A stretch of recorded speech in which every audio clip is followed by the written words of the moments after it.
Hey, what's going on? Welcome to the Mile High 5 podcast. I'm Doug Cunnington, and now can I call you a co-host? Yeah, of course. Co-host. Mr. Money Mustache Pete, welcome to the show. How are you doing today? Thanks. It's been a long time, and I'm doing fabulous. Thanks. Yeah, we got a little busy sort of at the tail end of summer. Like I had some trips going. I think you did as well, but I haven't seen you in probably several weeks or something like that, right? Yeah, and which is in general a good thing, making the most of Colorado summer. Yeah. Any highlights, any specific trips that you did? For me, it's been not so much trip oriented as I kind of got my construction mojo back, and I did this bathroom renovation in my house that was like 6 years overdue. So for most of a month, kind of September was the main time I did this. I was like just hardcore grinding and cutting and demolishing and rebuilding and plumbing. And it was really, really fun. And now it's done and I'm kind of proud. It's like the nicest bathroom I've built so far out of maybe 25 in my life. Nice. And I'm just enjoying it and then doing smaller things and then planning some trips now. Gotcha. And that is your happy place, like the construction and like the planning and then the little hurdles that there's always surprises, right? Yeah. And it's just like a way to spend, for me, like 12 hours straight in like this meditative, highly physical, but highly mental spot where I'm not distracted by anything. I'm just like walking around and carrying stuff and solving problems and listening to really good music the whole time. Yeah. And I just love those kind of days sometimes because they help remind me, like, it just helps calm me down and turn me into a productive creator. I like creating things. That's my favorite thing to do. I like the word creativity, and construction is how I express my creativity the most, I think. Very cool. And it gets, I mean, part of it's an art in the design portion, but then there's like I guess the more analytical and like numbers and the measuring and like the exactness of it all. So It's a good marriage of all those things that you like to do. Yeah, very much. And it's like just so good for your body because it's normally hard to keep yourself moving for 8 to 12 hours of physical stuff. And sometimes I forget to eat, which is a good thing. You know, you're kind of going into this hunter-gatherer fasting mode where your body's just running on, you know, all of its stored fat and feeling incredibly sharp and lean and healthy. And so you can't get that from writing blog posts. Very good. All right. We have a ton to cover today. I'm not sure if we're going to get to it all. We had a couple questions left over from the last mailbag that we'll hit. Those are quick hitters. And we're going to talk about some bigger topics that may expand out into multiple episodes in the future. So one is the Good Life algorithm versus the Badassity checklist. Yeah. Okay.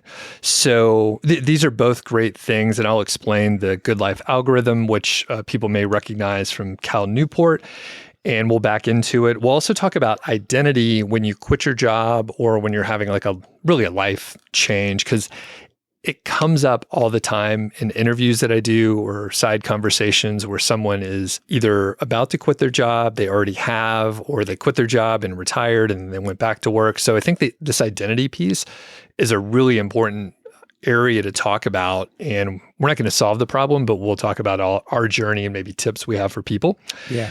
And there's another question / sort of idea that we may be able to get to, and I'll generalize it, but the main idea is when people are either FI or very close, maybe they hit a Coast FI number, and then they dread their job and what to do. So we'll see if we get to it. Again, all of these could be like their full own episode. So with that said, Pete, can you explain your Badassity checklist, and then I'll explain the Good Life algorithm and what we can, learn from the two. But yeah, what's your checklist about? Yeah. We'll put a link so people can actually go check it out. Yeah. Well, this started a long time ago. I did a blog post a year or two ago about how I was getting into health podcasts like the Huberman Lab, where they talk about all these different things. Like he's big on get sunlight into your eyes early in the day so you can set your circadian rhythm properly and do a bunch of natural stuff and don't get distracted. And by watching and listening to like hundreds of episodes of that podcast and other ones, I realized that you can boil it down to a bunch of daily behaviors. So I just made it into a little chart and I put it like into a spreadsheet, but really it's just blank boxes that you can check for each day. Mm-hmm. And so then I dug that concept back out for a recent blog post to say like, this is what I do to keep myself on track with daily habits. And the basic idea is it's like a bunch of grids so you can print one out each month, like the 1st of September, September 2nd, September 3rd. And then on the vertical direction, there's like the first thing on the thing is no phone upon waking, right? And if I succeed in doing that, like you don't roll over and start checking your phone when you wake up, then you earn a checkbox. You check that thing off. And the next thing is morning light go straight outside when I wake up if it's light. And then if I do that, I check the box. And then there's maybe 20 things throughout the day. Like it includes like salad for lunch, do at least some kind of weight training today, alcohol-free day, right? So you don't always get that checkbox, but your goal is to get it most of the time. And if I follow most of those things, and then you can like over the course of a month, you have like this whole thing, preferably on your fridge, and you've colored most of the boxes in. And if you check most of the boxes, you tend to have a really good day almost every day. Mm-hmm. So it's very mechanical and methodical, but it's a way of keeping yourself on track simple. If like me, you can be prone to distractions and getting into bad habits just without thinking about it. Yep. Very good. So habit tracking, you got some good stuff and you look at it kind of on a daily basis. And do you literally like fill in on it? Do you do this habit tracking each day? Well, no. Okay. That's one thing I should. It's like, That's one habit that I haven't fully built is sometimes I forget. And then I see the thing, I'm like, oh yeah, what did I do Wednesday? And I'm like trying to color in the boxes. But part of that is actually a good sign because by default, I do almost all those things every day now. Mm-hmm. And my days are so good that I don't really need to work on them. Right. So the Badassity Tracker, as I call it, is more like a tool waiting for me if I start to stumble and I'm not doing very well. I'm like, you know what? Let's put this thing on the kitchen table and be more formal about it and get back on track. So it's still helping me even if I'm not coloring in the boxes each day. Right. Initially, I was coloring it in for several months and it was reminding me what to do each day. But now I feel like I've internalized a lot of those things. And there's a few different factors that have gotten better in my life recently, but in general, it's been a lot of really good days and very few, wasted or bad days. And that's really all you can ask for a good life. Well said. And really, I think Elizabeth and I are very happy too. We actually we're blown away. We're like, what a great day. Like we have added some social stuff and other things and healthy and workout and get the sunlight and mental stimulation, all the things that are in the checklist. But I think similar, we've set up our lives and habits. So it's pretty easy to stay on track most of the time. It's the alcohol thing. I messed that up. I need to not have so much beer readily available, but it's really cool that you got into the habit and then you don't need to track it as much because you just by default are doing most of the stuff most of the time, which is, you don't have to be perfect, just most of the stuff most of the time. That's how the human body works and mind is it's an average. It's a running average of your past behavior is what leads you to how your life is and how you feel and your health for the most part too. So the Good Life algorithm is, I'll give the history, but I don't want to go too deep into the origin. So Cal Newport, he covers it in some of his books and podcasts. He referenced Tim Ferriss in his podcast where he interviewed the author Jim Collins, and people can go research that. Jim Collins had sort of a tracking spreadsheet. We should clarify that it's not our Jim Collins in the FI world who goes by J.L. Collins, but correct. A different business and life author named Jim Collins. Thank you. Yes. Different guy than JL. So the spreadsheet, because Jim Collins is an author, I think he tracked how many words he wrote and maybe a sentence of activity and a couple different categories. I don't remember. It doesn't really matter too much, but what he did was ranked sort of a 5 interval scale. It was -2, -1, 0, 1, and 2. So it's neutral, good, bad. And it's not super granular, but it gives them an idea. And the main idea is that there's a feedback loop. So you can go back and see, similar to your habit tracking, Pete, So you could see, oh, I didn't check most of these boxes, or I missed this one and I wasn't as happy, or I had like a bad week or something like that. So Jim Collins can go back and see like, oh, I was productive, but I actually didn't have a great day. And maybe he could figure out, like, based on what activity he did that day, he was like, oh, I was traveling, so it was kind of a rougher day. So maybe in the future, he's like, I don't want to travel quite as much. And this feedback loop, I think, can be really helpful, especially when people are retiring or there's some change in their lifestyle or location or whatever. But this is a FI podcast, so maybe you've retired and you're thinking, you have an impression in your head of like what your life's going to be like and the activities that might make you happy. We're bad at estimating like how happy it'll make us or if we're going to like it or not. So maybe you try things out and you realize like, oh, I don't like cooking as much as I thought, and I need to find a different activity. So you can take this feedback that you're giving yourself and adjust along the way. So I have a couple things that hit me, but I'll pause here. And does this system make sense to you? Are there things that you like? What do you not like about this sort of feedback? It would help if I read the actual guy's book, or at least a chapter that explains how this works, but it sounds pretty similar. Mm-hmm. It's a way of checking in with yourself and seeing which activities make you happy. I would argue that adding like a little bit of a science component. So instead of just blindly stumbling through and deciding what might make you happy from that, instead just understanding what makes most humans happy, which is like the physical activity thing and the being outside thing and socializing with other people and being creative. Those things are like almost guaranteed to help almost everybody. So if you start with those things and then continue with the -2 to +2 system, you might get where you're going a little sooner. But yeah, that's a good, like, the example you give of people who stumble into retirement, like work a long career and then just quit. And that's notoriously like that leads to trouble for some people. And it's because they're trying things that aren't necessarily going to be all that fun. Like staying at home to relax and watch TV, like that's fun for like a day. And then you're going to start having trouble immediately because you're not doing any of the things that are good for human beings. And even travel, it's a mixed bag because you have some things like you have novelty and exploration, which is good for your brain and exciting, but usually it's very bad for you physically. Like the act of traveling is almost always terrible, right? You're getting crammed into the seats of like different conveyances. So it's hard to recover from that without feeling worse. So, and a lot of people don't have like a physical fitness routine that they're doing while they're traveling. Like at best, they'll walk around the streets of a city a lot, but that's not really taking care of your whole body. So there's like a downside from that. And then what are you creating and helping when you're traveling? If you're just consuming and going to museums and stuff, you're not actually creating. And so for many people, that's going to leave a void.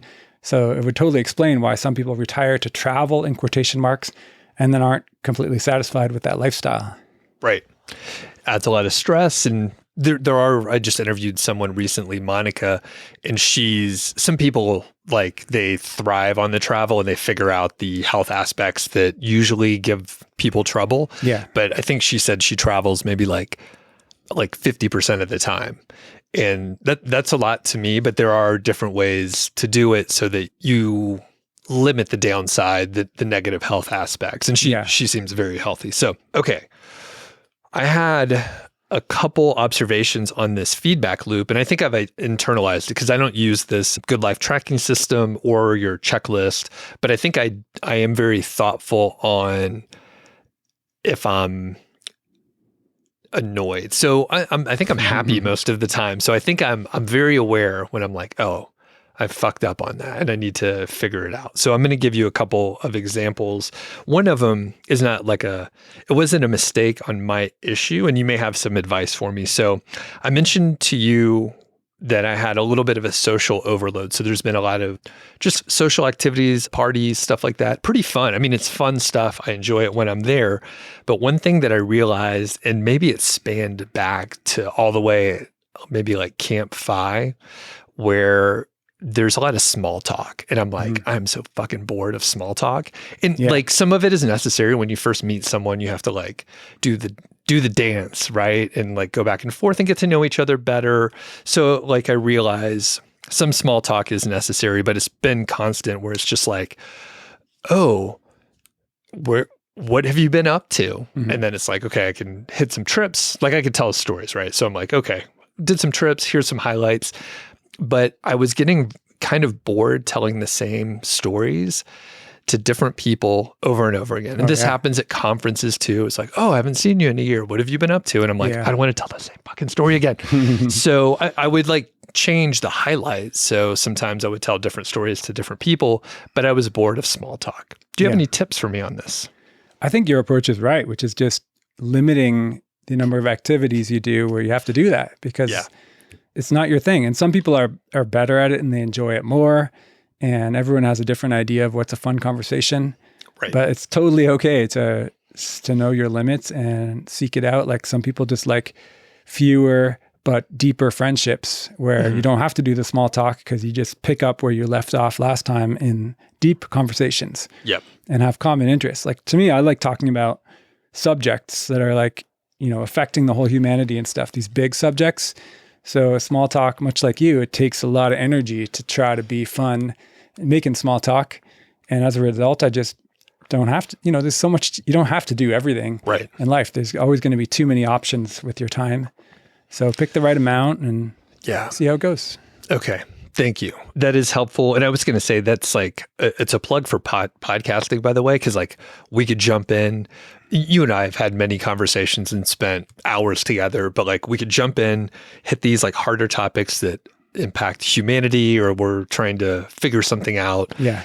And it's pretty fun. So plug for podcasting because it kind of gives you a format and structure to be able to do it because sometimes it's a little tougher just in general. So podcasting is cool for that. Yeah, it's true. It is a really fun way to make your conversations long and be more purposeful about them. And it's the same reason I don't do normal news interviews where you have like 3 minutes and they ask the same questions like, how did you come up with the name Mr. Money Mustache? And like, what are 3 ways that people can get out of debt? And like, it's just no fun to answer those questions for the 500th time. Yeah. So instead, I just don't even do it. And then I don't have to be frustrated. Do you get requests fairly often? In the old days, I did. Yeah. Still like a few every now and then, but for the most part, the whole like the fire movement is just broadened like an ocean, and I'm just one of these little particles in the ocean. And that's kind of nice. I can just participate when I want to.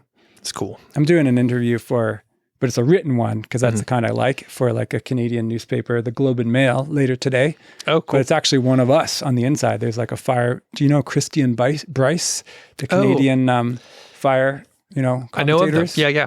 They go on a lot of trips as well that we've been on the same sometimes.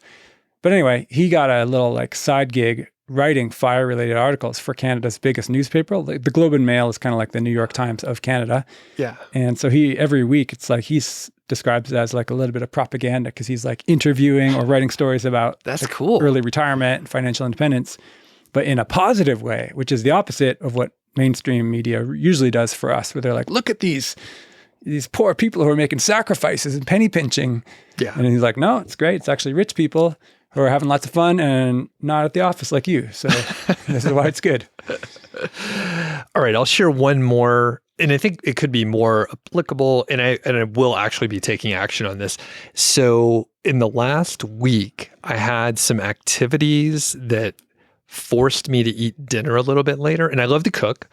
And basically, I got home a little later than expected, and it was all stress brought on by myself and my own choices and activities, but I didn't realize that it was going to like stress me out a little bit and then impact my sleep, because eating later in the day like definitely impacts my sleep. Yeah, that's a good thing for everybody to know. Don't eat anything after 7 p.m. Right. And even when you're hungry, just embrace that, and then you'll have better sleep and you'll be healthier. You're going to be okay. In fact, I had like a late lunch at like 3 and I skipped dinner. And I was like, this is great. Like I wasn't hungry and I didn't eat just out of habit. Yeah. So it's like the gremlin rules, don't eat after midnight. Mm-hmm. So I love that movie. I saw it way too young. I think it was like rated R, and I saw it when I was like 5 or whatever. It was scary for me too. So basically, I know that sometimes I will have later dinner or go to bed later, and it's like conferences, or maybe it's a special occasion, or something like that. And like my expectations are I'm going to eat later, I'll be up later, and like I prepare for it. But on these random days, I got to bed later, I didn't sleep as well. And I was like, this is stressing me out like for a few hours and it's impacting my sleep. So I'm like, I need to guard for this and make sure I know, like, if I do something, is it gonna impact my meal and when I eat?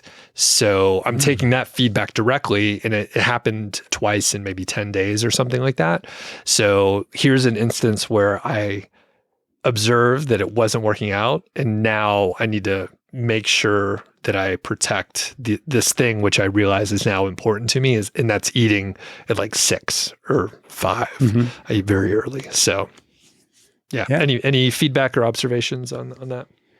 Well, it sounds like kind of an isolated life observation, but I mean, I'm certainly all for it. In fact, I'd learned about fasting many years ago because of like blog readers telling me about it. Initially, I thought it was a terrible idea until I read more. I'm like, oh, the human body likes fasting sometimes. Yeah. And then I recently had to do it for almost 2 days because of this colonoscopy, like turning 50, I had to get this medical test done where they need you to be totally empty, like you come in like an empty balloon of a human. Right. So I was initially like dreading it because I like food so much, but I just followed the instructions, and everyone else has already done it in our friend group. So I was like, if they can do it, I can do it.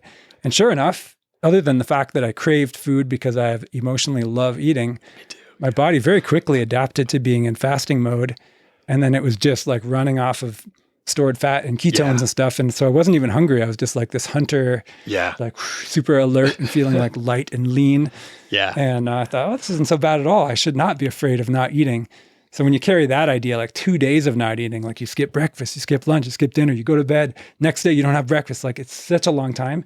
The idea of not eating a late bedtime snack seems so easy by comparison. Totally. And if you go to bed hungry, that's really good for you because you're extending that little overnight fast that you're doing, and you're going to wake up with a lot of stuff, cleaned out of your system and burned off, and you'll have a healthy next day. And unless you're already like perilously lean, most of us could afford to lose like at least a couple pounds of fat. And that's exactly what happens when you don't eat late, is your body eats fat for your sleeping, and clean does a bunch of cell housekeeping as well, and it's good for you. So nice. That can be the one nugget of usefulness. People, if they get one useful thing from this episode, they should try eating an early dinner and no snacks and see what happens. Yeah. Yeah. And quick note on the colonoscopy. I found that I was going to ask a different question. I woke up during it and they told me, hey, you may wake up and we'll just give you more of the juice, Did you wake up during yours? No, I'm actually only right at the end. And like right as I said, okay, we're done. That was great. And I was like, so they really timed that perfectly with a perfect dose of propofol was the name of the drug. It was just crazy because I'm, not being an intravenous drugs user, it was fun to just see an IV in your arm, and I'm perfectly conscious. And the guy goes, okay, we're going to have a little nap now. And he goes, whoosh. And I was looking at the clock and I looked at my watch. I'm like, it's so weird to think that I'm conscious and I'm going to be asleep within 10 seconds. And then I felt it was like someone was pushing a pillow on my head. And then I woke up exactly like 25 minutes later and felt like nothing had happened. It was like magic. So interesting. Yeah. So I woke up and they had it on like a big screen TV. Did they do that on yours too? I don't know. I was asleep. It was they had it in there. I guess that's how they look. Yeah. And it was a TV in the room, the procedure room, not like out in the lobby where they're like, oh, here's what we're doing in here. H50. Yeah. It's like on a billboard outside the building so people driving by. Yeah. It's like, here's what's going on in here. So I woke up. And what I wanted to ask was, hey, I have a YouTube channel. Can I get this video? Because I thought it would be funny. I'm sure I just like gargled and drooled and didn't say any words. And then they were like, get this guy down again. But yeah, I tried to say like, hey, give me this video. I'm going to put it on YouTube. But they never acknowledged it. And then I was like, they gave me I don't know all the drugs, but fentanyl was one of them. And I don't remember shit for like 4 hours, like afterwards. I didn't have that. Okay. Yeah, I was just normal after. Yeah. So I didn't know until afterwards, but yeah, apparently I had conversations and it was quite an experience. So the real question that I was going to ask, but I'm glad we got into that, 36 hours in. So I fasted for 48 hours, maybe a couple times. About 36 hours in, I was cold, and it happened to coincide at night, but I'm usually hot almost all the time. Very unusual for me to feel cold. Did you have any difference in like how you interpret temperature or anything like that after some time? I think my system did slow down. So like I didn't have that. I'm usually too hot, burning off energy. I had like a very calm, but also just like I was less motivated. I was kind of just in this chill mode because I was also like not drinking as much coffee as I normally would. Right. And other things that make you perk up throughout the day that just weren't happening as much. So I was happy, but I wouldn't want to be fasted all the time. You know, it was more like going on a meditation journey for 2 days. And then when I got back, like first thing I did is eat like 2,000 calories of like greasy, spicy food. And then I was like, we're back, baby. And it's been like that ever since. Yeah, I think I had a burrito. I had like a giant burrito and I was like, I feel good. I feel real good. Right. So, okay. Yeah. And people get colonoscopies. Don't put it off. It's not that bad. Oh yeah. That's a good thing. If you were worrying about this, like I was, it's totally like the hardest part is just not eating, and you can turn that into a positive thing. And then everything about the procedure is oddly pleasant. They treat you well. You don't have any, nothing happens that you're conscious for, preferably. But even if you were, like people do non-sedated colonoscopies and they're fine with it too. I would just prefer it. I just like the idea of getting knocked out. I think, most people do that. Okay. Very good. And let's transition to the next topic here. So identity when you quit your job. So a lot of people struggle with this, and quick little example, maybe someone's like a successful IT director, or they're a doctor or a lawyer, and they really take pride in their career and their job, and they've worked at it for years, their whole social network, there's a lot of social capital built up, and then all of a sudden they retire. They go to no work and retirement, and they struggle. So we're going to talk a little bit about that. Now I'm curious, when you stopped working now many years ago, did you have any sort of identity crisis going from, software engineer to stay-at-home dad was my primary job, and then part-time carpenter. Yeah, how'd you deal with that shift? Well, for me, it was really easy because first of all, I was only 30, so I hadn't like been working all that long. So my world hadn't wired up around the idea of being a software engineer. I wasn't a particularly important one, and actually, my job wasn't all that fun. I was at a big company, just doing like little parts of a giant product, and my coworkers weren't all that into the company either. So that actually made it a lot easier to quit. It would be quite different if I was like the mayor of a small town and everybody loved each other, and I was like, my identity was defined as doing this job, even if I worked hard. In fact, and that's the kind of job you don't always have to quit. Maybe you could just scale back or integrate it with other parts of your life better. So it's really a slippery slope and a complicated situation. Like you have to think of it on a case-by-case basis. I should do a blog post more about this because I feel like there's so much to say. In my coaching that I do occasionally now, I find it's more of a worst of both worlds situations. Like, so someone has a job, they've been doing it for 25 years, they don't like it, but they still feel bonded to it just because they're in the habit of doing it. But it's like, they don't really like it. So that's the real tricky thing, because they should quit. It's going to be best for them, but they might have let the rest of their life fall away a little bit too much because they've been working so hard in this job. So they don't have something to retire to. They just have something they should retire from. So I would just encourage people to think about it right now and make sure you're building up the rest of your life and keeping it as vibrant as possible, and keep the employment part of your life small and continue to shrink it. And I've always been against people dividing themselves from their career. There's some people who should do that, but for anybody, for example, wants to be a parent, your career should already be second choice. Otherwise, there's going to be all these conflicts between being a good parent and being a good employee or boss or whatever. So just like, don't let the career become your identity if you can avoid it. What would you describe your identity as now?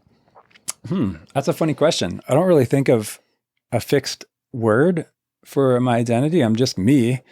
I'm just a guy who likes to do a bunch of little experimental fun things in life with other people. And it's very people-based. And I guess the main change, though, is like for the last almost 20 years, I've defined myself as a dad to my son, right? And family man. But I just that's faded out as my son has gotten older. And now it's just, he's an independent guy. So he's almost more like a part-time roommate. Like we've still visits with his two parents separately, most of the time. And I love having him around, but he doesn't need me to the extent that a kid would. So I've broadened out to become more engaged with other friends and my own interests and everything. And I'm just like a free human being. That's my main identity is I'm free. So I get to decide what I want to do throughout life. And it's a lot of interesting stuff to me.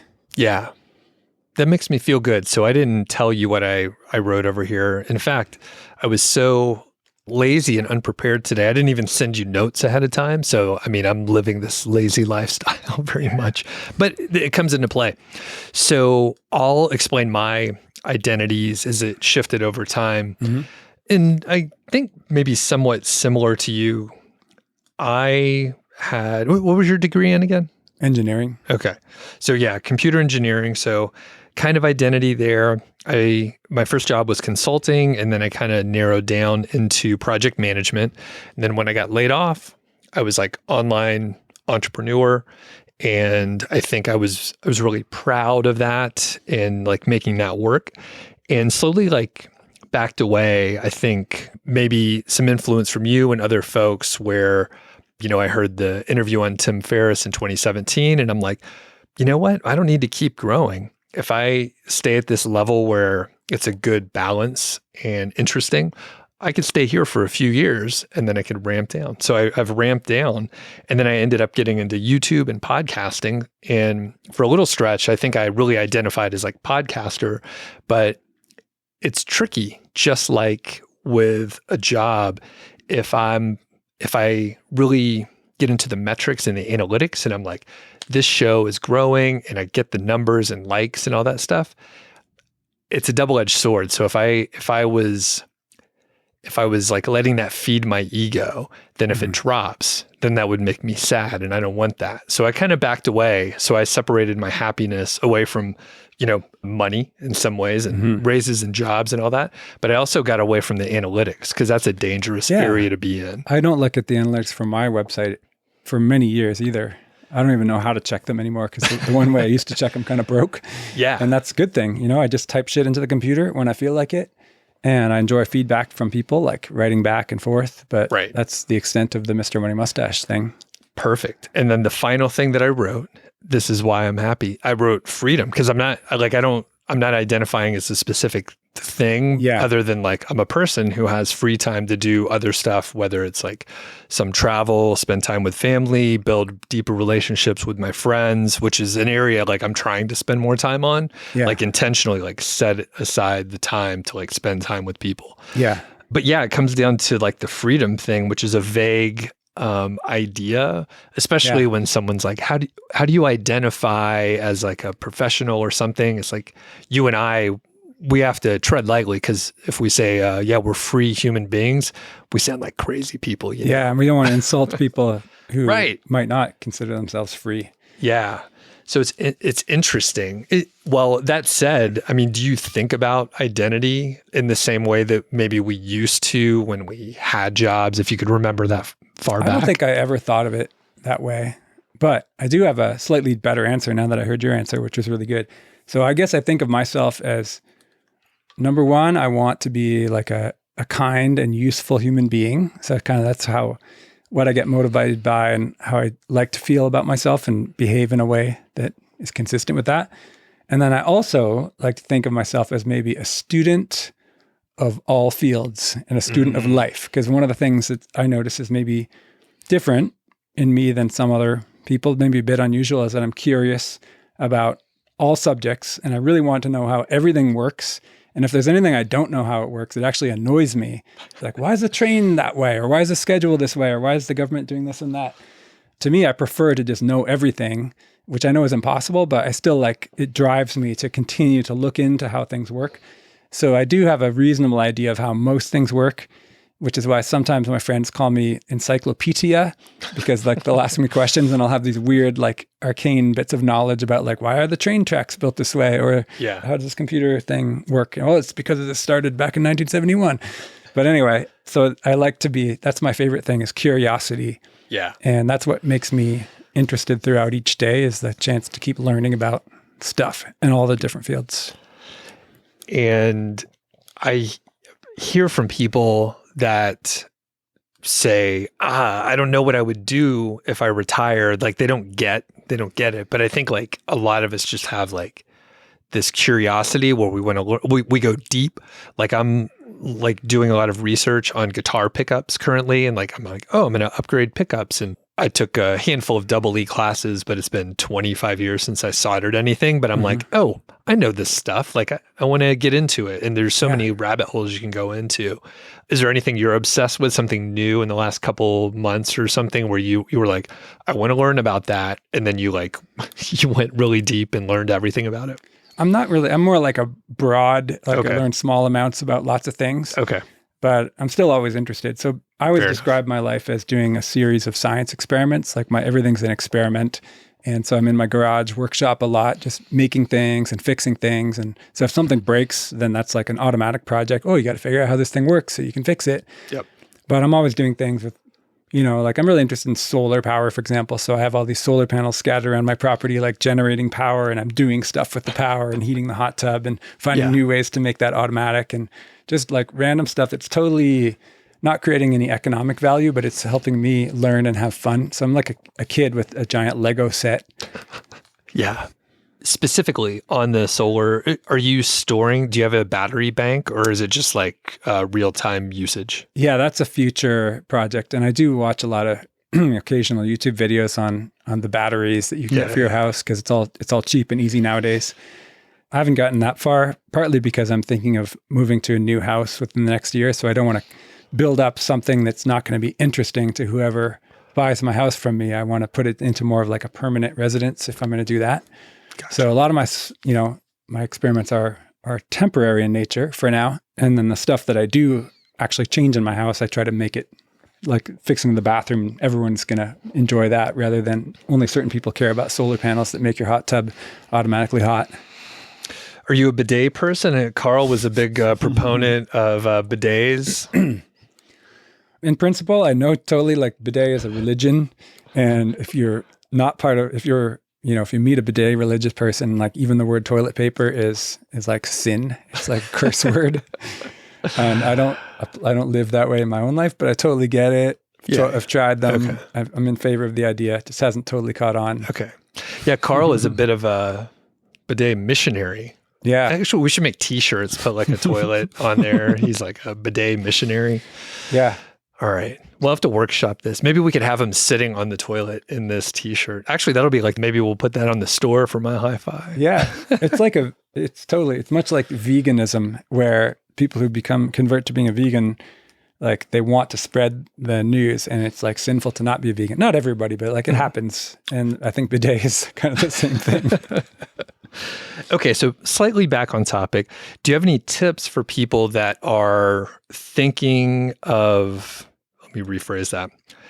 Do you have any tips for people that will have to figure out their identity? Maybe they're retiring soon. Maybe they've already retired and they're like, I was a lawyer before, and now when people ask me, I'm not sure what to say. And of course, the psychological thing of like shifting. Yeah. Just in general. So what tips do you have? I mean, it's fun to observe your feelings. And I actually remember when I first quit from being an engineer, for the first little while, I would still say engineer, because I felt like a little bit uncomfortable, or maybe even ashamed about saying like, oh yeah, I'm a carpenter, or like just a dad or whatever. But then later that switched in the opposite way. And now I don't even think of mentioning that I used to be an engineer. And now I'm proudly, I'll just say like, yeah, I'm a carpenter, or I used to say mostly a stay-at-home dad, but now that's not accurate anymore. So I do tend to just I define myself in occupation. I would just say like I'm a house builder or a carpenter. Okay. If somebody needs the simple answer. Right. I mean, really, I guess for a while I was more of a blogger than I was a carpenter, but now it's switched. You don't really have to have a good answer. It's more like just an excuse to start a conversation. Right. So I think the main thing you should do if you want to have an identity that you can share with people is think like, what's interesting about yourself that you enjoy talking about? And then package that up as your answer when people ask you. And that way you can give that answer and then it invites a fun conversation. Right. And like, I don't mind saying I'm retired because that, if it's somebody that I want to get to know better, that opens up this whole can of worms of interesting conversation right there. Mm-hmm. Yep. And it's definitely a piece of knowing your audience and who you're talking to in the conversation you may or may not want to have. Yeah. You can kind of guide it in that Right. way. So one tip that you mentioned before, and I'll just cue you up, and this is something Elizabeth did. I think Carl has recommended it, where you kind of slowly do less work. And I literally did it in my own, I'm self-employed, but I slowly did that. And it helped me disconnect in a slow, gradual way. And I think you have a story where someone has basically changed the scope of how much they work. I don't remember the story you're talking about, but in general, everything is good. And again, it goes back to thinking of it as an experiment. If you've been working a lot and you want to make a change, you don't have to quit totally. You can scale back. And a lot of people think that their boss or their company won't be able to survive without them, or they won't be allowed to scale back. But that's usually incorrect. It's just like the whole limiting beliefs thing. Once you ask or say, I'm doing this, then suddenly, sometimes it happens in a positive way. Like your company is like, well, we're going to have to double your salary then and give you this less scat, because you're obviously so important that you can make these calls. So they suddenly respect you more, much like in Office Space when Peter decided he didn't like the job anymore and he starts like slacking off, then everyone's like, oh, we're looking at you for a management position now. And he gets more respect. And then he still quit, which I like how he ends up doing construction, just like this Peter.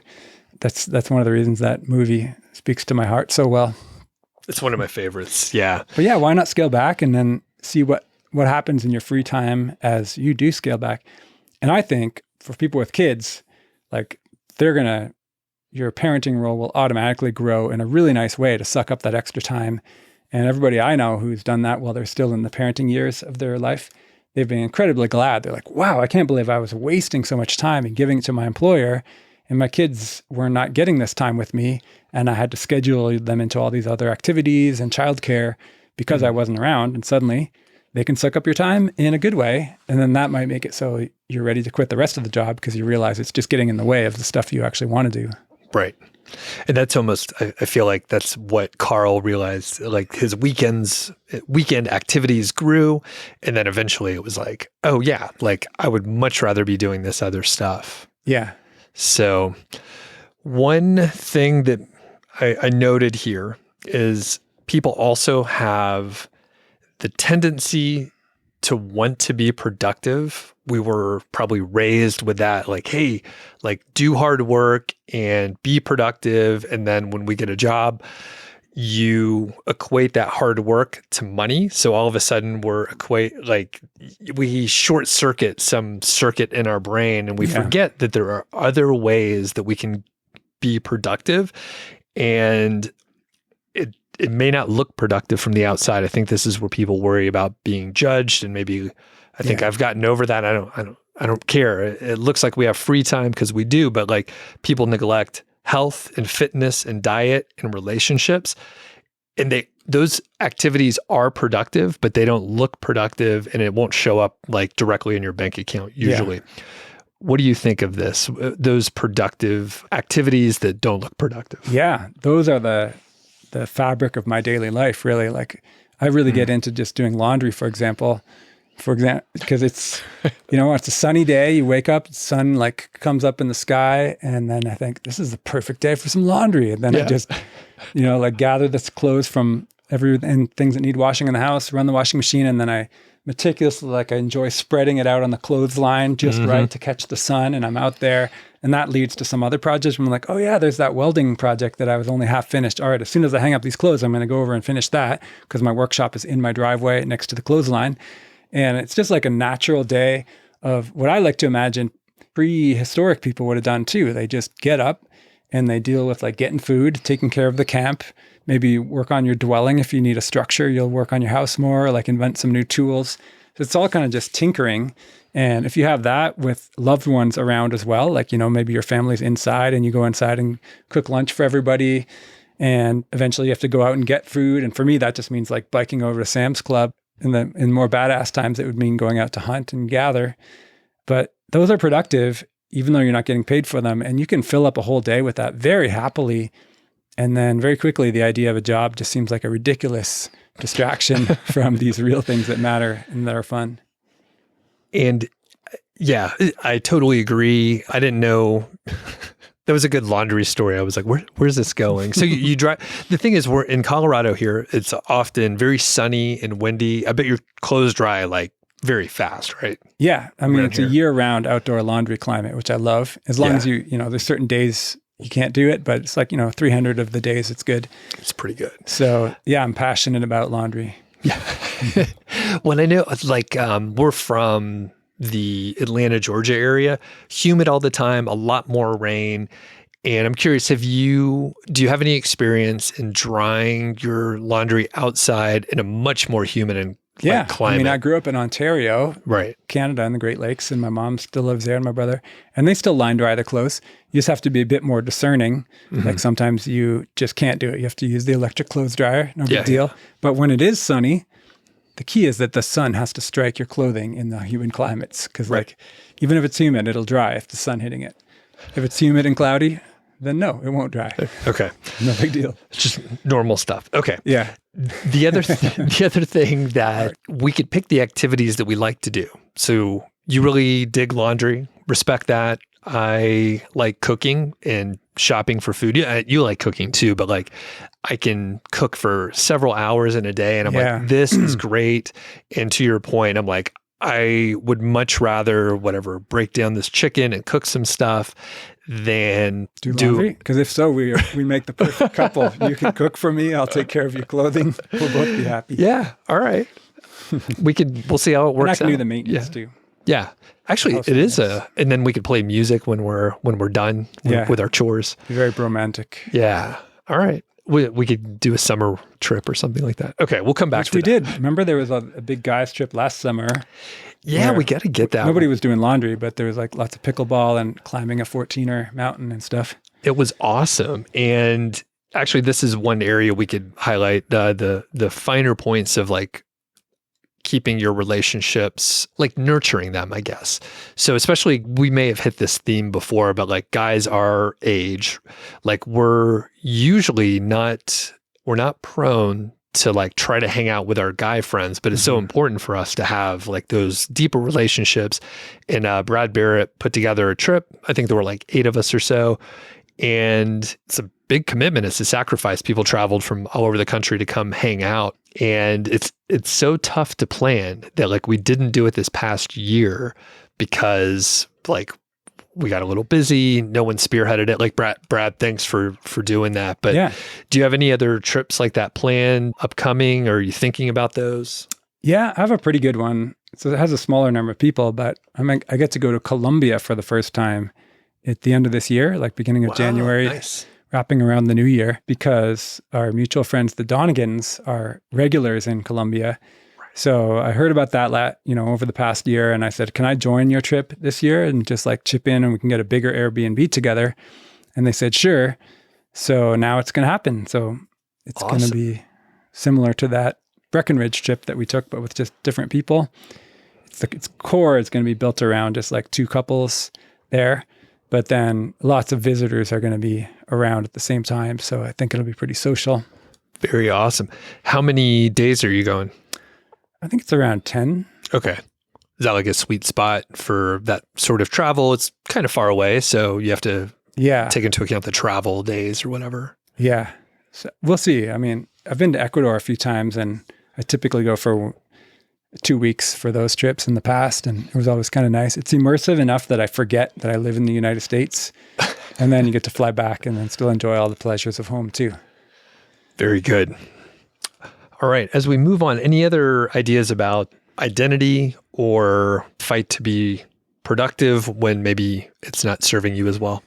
I think productivity is good, but it really depends on people. Like I've learned that I'm unusual in my desire to build and create stuff. Like I can't really go on vacation unless I'm doing something as part of the vacation, which is why I invented carpentourism. But not everyone needs that. So some people can have a lower level and still be happy, but just find your level. And if you find that you're feeling like uninspired and unmotivated, then you might want to experiment with adding some productivity to your life or to your days, especially as a retired person, because you don't have the work taking care of that productivity for you. And that's kind of what I think of as purpose. People say you need a purpose, but what that really translates to isn't just sitting with your hand on your heart saying like, I am a so-and-so, that's my purpose. Like purpose means doing stuff with your day. So as long as you have something that you're passionate about doing that preferably accomplishes something or helps other people in some way, that's what I would think of as productivity. And like if you're a parent, again, I keep returning to the parenting theme, but like that's a huge job of purpose and productivity that might take 20 years of your life, where your purpose is a large part is just making these little beings grow up and have the needs taken care of, which is like a great, perfectly useful thing to do as your main activity. We have a couple quick hit questions that are just for you, Pete. So this one's from Dan. He says, I listened to the recent episode with Mr. Money Mustache. You mentioned using margin. Can you explain how you use it and any tips and tricks for using margin accounts correctly? And I have never done this, so I will defer to you. Oh, well, first of all, everybody who has a fair amount of investment account that's not in a retirement account should consider and learn about what margin borrowing is, because it's really a way that you can basically issue yourself a loan against your own savings with like no red tape and at the very best interest rate possible, as long as you have the right brokerage. So the best thing, I wrote it all out in a blog article, and I think the blog article is called How to Make a $400,000 Impulse Purchase, which now sounds so quaint because that's back when houses cost only $400,000. But anyway, and I learned about that from another friend who's ahead of me on the curve of the financial knowledge in that area. So I wrote the article. The basics are if you own a chunk of money, you can borrow up to half of that pretty safely in order to buy something, and then you pay it back on your own terms. And the stocks that you own, the index funds preferably that you own, are like the collateral on the loan. And it's very similar to getting a home equity line of credit, which a lot of people have heard of, which is where you take out a second mortgage on your house, or if you have no mortgage, that's even better. And then you can write checks against it and pay it back on your own schedule.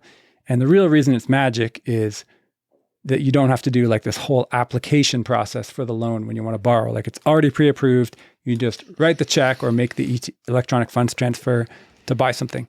And I'm about to do that again. When I buy my next house sometime in the next year, I'm hoping to just borrow the entire value of the house against my one biggest investment account and buy this house in cash. Usually gets you a better deal on the house. And then it'll be basically a mortgage of my own money. And I can either choose to pay it back with future earnings. What I'll probably do is sell my current house, and that will pay back most of the balance. But this way I don't have to sell my current house before I buy the new house. So that kind of stuff. It's like super financial flexibility is the real story of the margin loan. And certain brokerages are better at offering this. Strangely enough, Robinhood has now started offering really good margin loan rates. So people no longer have to do what I did, which is I got this really hard to use brokerage called Interactive Brokerage. You no longer have to get an IBKR account. You can just get a Robinhood account. And if you have enough money in there, you can borrow against it on margin. One follow-up. What's the downside here? So, and I'll get you started, right? So the collateral is your equities, right? It's your stock. And then if the value goes down, then all of a sudden, instead of borrowing 50%, well, that's 100% of it if it drops by a certain amount. So what's the issue? You have to be very careful not to overdo it on the margin borrowing. And I mentioned this in the article too. So and they let you borrow up to 50%, which in the worst case of like a 50% stock market crash, like we had in the year 2009, then you potentially could just lose all your money because the margin, the brokerage is very heartless, where they say, well, you can borrow up to half, but if the stock market goes down below the certain limit, we're going to automatically sell all of your shares at the half price to get our money back. So that way our risk is gone.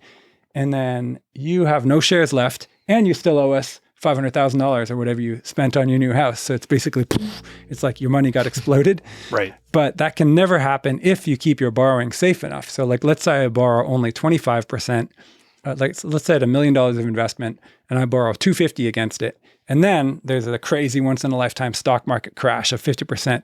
Well, I'm still way above the limit before this explosive catastrophic trigger of the automatic selling of my shares happens. So and I mentioned this in the article, it's like stay within the safe limits just in case there's a 50% overnight stock market crash. And then you don't have to worry about it. Yep. And as always, this is entertainment. This is not financial, legal, or any kind of advice. So we'll link up to the blog post so people could do more research. Next one from Anna in the Facebook group. Can we crowdsource a cul-de-sac-like development in Colorado? I'm planning to move home to Longmont before too long and would love to invest. And I think with a little tongue-in-cheek, but any ideas? Like, is that even possible to have like a cul-de-sac-like environment around here? Yeah, that's such a neat idea. Well, first of all, to explain to people, cul-de-sac is a apartment community, basically a really nice apartment complex in Tempe, Arizona, near the university, that's been made by these people who are passionate about car-free living. So it's on the surface, it looks just like a nice apartment complex with a lot of community spaces like patios and gardens and stuff. And you came and visited there once with a bunch of friends when it was still like early in this development. And the key is that it's on a light rail line and they give you an e-bike when you join as a leaser so that you can bike around to stuff. The main idea is that I wanted to take from it is I like to live near sociable people who I'm friends with. I want to live near my friends. And I think that's what Anna is mentioning, what she wants to do. So the answer is, yeah, if you had enough people, the best way to do it in real life would be to just buy a bunch of houses that happen to be near each other, or like everybody get apartments in one really nice apartment complex so that you live near your friends. And that's a really good way to do it because there's no red tape. You don't have to get permission from the city to build this whole new thing that they might not want you to build. Is like work within existing laws and rules and live near your friends. And that's probably good enough. Mm-hmm. If you do happen to be a billionaire, then definitely talk to me because at that level of scale, that's when you can make real things happen because you like buy like a 500-acre plot that's outside of an existing town. So they don't have their stupid rules and red tape on you. And you found a new town with your own rules and you have like, lawyers on staff that can do anything, take care of making it all run smoothly. And then you build the housing the way you want to do, and you can build it all out without concern for like market forces, and you invite people and sell the houses at whatever price you want. And you make the bike paths and the car or no car aspect however you like it. And I think that would be really cool. And there's some communities that are actually doing that here and there, some run by literal billionaires and some that are trying to do it within, with smaller budgets. Like there's one called Esmeralda in Northern California that's super interesting. That's in progress. Cool. So yeah, but the easiest thing is just to move somewhere where you already know lots of friends, and that's really already a good enough recipe. And then choose to hang out with your friends a lot. For the billionaires that are listening, let me know. Number one, would love to be friends with you.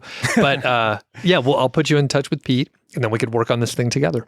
Yeah, you're invited on the show. You could buy this podcast if you want to. It's for sale. I'll keep posting it. I don't know. There's probably a few out there in the audience. It'll be crazy if someone does contact us and they're like, I actually listen to the show. Yeah, we came close to something else. So I have another friend who has this really nice parcel of land that's near Austin, Texas. And it's like 288 acres, all in one parcel with like a mountain in the middle of it. And it's super gorgeous. And it's on a riverside and you can walk to a grocery store from there. And we were originally going to develop that into an intentional community with his help because he's like a longtime Texas land developer. He's flipped lots of lands for tens of millions of dollars, but it got sidetracked by family and interesting dramas. We never went ahead with that, but I was pretty excited at the time because it really had everything that we need. Like it had the wealth and the ownership. Like this guy wasn't going to have to borrow money in order to make stuff happen. He just owned it already. There's no banks to beg for permission. We could just start building it. So I'm kind of sad when I think about that, how it didn't happen. But anyone else who owns like a good piece of land, free and clear, has the option of making an intentional community on it. And I'm surprised it doesn't happen more often. I think there just aren't enough intersection of like urban planning nerds and people with enough money to do stuff the right way, which is like ownership, right, rather than begging for permission from like little red tape, NIMBY councils. Yeah. All right, last one here. So John from the Facebook group says, I read on your blog that you like to mountain bike. Have you tried a gravel bike, or have you done any bike packing or anything like that? I've certainly ridden these gravel bikes, which are just like, to me, not as fun as mountain bikes because I don't like riding on a flat gravel road. I like riding on like epic, steep, bumpy trails where, and you're flying half the time. So I like the big tires and the suspension of a mountain bike. But I like this idea of the bike packing. It's a cool idea. I've never tried it. Okay. I highly respect people who do it. Yeah. But so far, just living so close to the mountains, I just take the bike and then I come home and eat and sleep in my own bed. Very good. All right. Well, that wraps up the episode. And I think we could come back to a few of these. Great conversation, Pete. It's always fun when you join me in the studio here. Thanks. And I can't believe that was an hour according to the clock up here. Flies by. Yeah. So if people want to ask questions for some upcoming episodes, be sure you join the email list. We'll put a link so that you can get to it. Usually what happens, if I plan far enough ahead, I will ask for questions from the email list so people can hop on there. And anything you want to plug for this episode, I didn't check with you ahead of time, but anything new going on? You got any blog posts coming up or anything like that? No, I think we'll keep everything just like it'll come out whenever it comes out. But I do like the idea, like because of the coaching I've been doing, maybe we could do like really short case studies from the mailbag.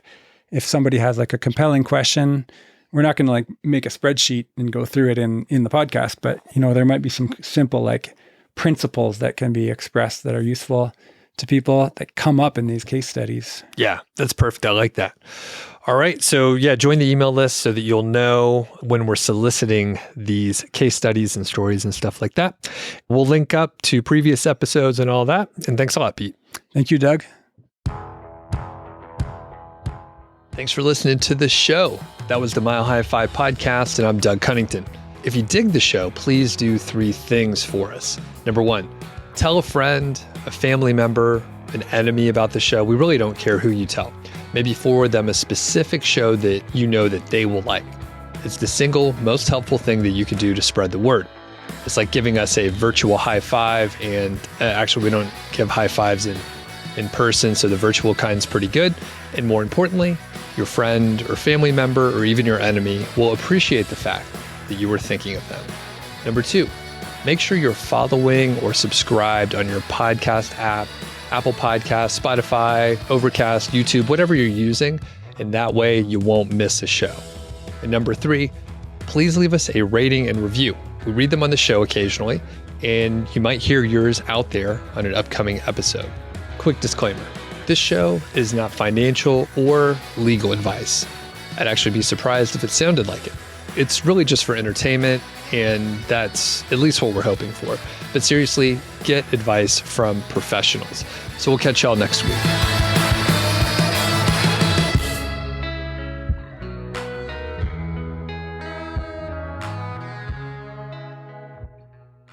I've been riding with Carl a little more often. I don't have my truck anymore, so I don't have the V8 truck. Awesome. Though you were always so kind to never make fun of me that I had it, and I appreciate that. But I finally got rid of it. Carl likes driving his car, and he uses the full self-drive on his Model Y, and FSD for short. I rode with him like right when he first got the car, and he was testing it out, and there have been many upgrades. And the thing is, it's so good now. It's very, very good. He'll pull out of the driveway. The farthest that we went was Breckenridge. So he turned it on, and I think he had to intervene just like one time, but lately it's just been like flawless. It has figured out some really cool stuff. So you have a Model Y as well, but do you use the FSD? I have. I've been I click on the subscription sometimes to see how they're doing with the progress. I have an older version of that same car than Carl's does, so it'll never drive quite as well as the newest version because the computer is different in there. But it's still impressive. Like, it drives well. It's better than most human drivers, even in the older version. And I'm just too much of a control freak, though. So that's the main reason I don't use it. So I use this lower, but still awesome feature that comes with every Tesla. It's called autopilot. And that just keeps you in your lane, and it drives, even if it's a curvy mountain road, and it responds to the other traffic appropriately. Okay. But the thing that it doesn't do is try to change lanes. Because to me, changing lanes is an art. And every lane change should have like an essay behind it. Like, well, I was considering, but then that guy was coming up. But I have to merge in 2 miles. However, this truck has been behaving erratically, and like there's like a whole thing before you decide on a lane change.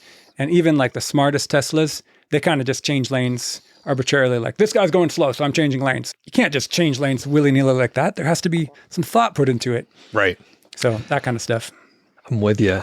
That's very interesting. Yeah. So one thing that I have a new experience with, I rented a car for a road trip, and I have been trying to rent a Tesla to just experience it, not for the FSD or anything like that, but to test one out. However, I've been traveling to places that aren't as friendly for EVs. So going through Wyoming and South Dakota, the chargers are not as plentiful as they are in other places. So I was like, probably not a good option. However, I did rent, I think it was a Camry hybrid, and it got like 50 miles to the gallon, which is pretty good, way better than my old truck was. And it did have some steering assist and then the adaptive cruise control. So it actually steered pretty well through those windy roads. And I was like, this is decent for, I had very low expectations. Yeah. Nowhere close to FSD and like what. And that's what keeps Toyota in business, is like people are used to really basic gas cars, and then Toyota's adding a tiny upgrade. And the people who don't know about what electric cars are like, especially Teslas, they're like, wow, way to go, Toyota. Right. But for the rest of us, it's like, wow, these cars are like, they're from 1971 compared, like, it's so ridiculous how much better electric cars are. But I'm so glad that everybody's getting more fuel efficient and better than nothing. Yeah. Well, and you guys have been a good influence, because I'm like, I know there's some learning curve that I will have to figure out, especially like with renting, right? Because if I bought an EV, then I would figure it out quick and I would do more research. But I mean, like what you mentioned, Wyoming, like to a Tesla owner, there's plenty of chargers in Wyoming. Like, you just say, drive to Seattle, and it's planned out, and you'll be stopping at Tesla chargers, like perfectly spaced along your route.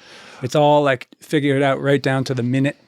And it's like, yeah, you're going to stop at Casper, Wyoming for 18 minutes, and we're going to charge from 11 to 88%, and then we're going to continue. Right. And which is actually way easier than a gas car, because gas car, you're like, oh, we're getting low. Oh, that sign says there's gas at the next exit. Okay, let's take that next one. You're like, it's totally crude in 1971 style compared to like, electric car, or Tesla specifically. Like, they're the only ones that have this cross the country without thinking about it, and the charging's taken care of for you. It's funny how that's not well known, except for among the the Tesla nerds who are like, what are you talking about, road trips? It's easier. So the one, and then we'll end it here, because we could, again, like normal, we could do a whole episode on this, and maybe we'll invite Carl in, because you guys could you talk all day on this. But in Yellowstone National Park, there are chargers at each of the main hotels. However, they're not as fast. It's not on the supercharger system. Is that what you call it? Superchargers? Yeah. And you often don't have cell phone service in the park. So for my first experience, I was like, there's a couple yellow flags that would make this not as fun for me. Yeah. So I opted for something different in that case. But point is well taken. There are chargers around. You can make it work. But I was like, for my Virgin voyage, not the best decision. So yeah, true.